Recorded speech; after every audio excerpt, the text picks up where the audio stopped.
আসসালামু আলাইকুম বন্ধুরা, কেমন আছেন? আশা করি আল্লাহর রহমতে আপনারা সবাই ভালো আছেন। আজ তেমন একটি রেসিপি নিয়ে আপনাদের মাঝে আসি নাই। আজ বিজয়ের উল্লাস।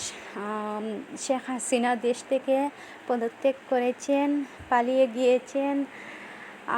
সব ছাত্র ভাইদেরকে অনেক শুভেচ্ছা, অভিনন্দন ও ধন্যবাদ জানাই আমার পক্ষ থেকে। তাদের কারণেই আজ হাসিনা পদত্যাগ করেছেন, সরকার পদত্যাগ করেছেন। ধন্যবাদ ভাইদেরকে। আজ সবাই মুক্তি পেল এই সরকার থেকে।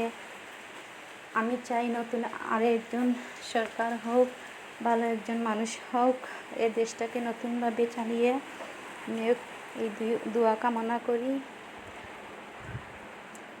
অনেক মানুষ যে কত মুক্তি পেল এই সরকার থেকে, শেখ হাসিনা বিদায় হয়েছে, অনেক মানুষ কত খুশি হয়েছে। মানুষের মনে অনেক আনন্দ। আজ এই সরকারের কারণে অনেক মানুষ, ছাত্র ছাত্রী ভাইদের মৃত্যু হয়েছে। তাই শেখ হাসিনা এ দল থেকে, এ দেশ থেকে, সরকার থেকে বিদায় নিয়েছে। আমি অনেক খুশি হয়েছি। ধন্যবাদ সবাই ছাত্র ভাইদেরকে। আসসালামু আলাইকুম।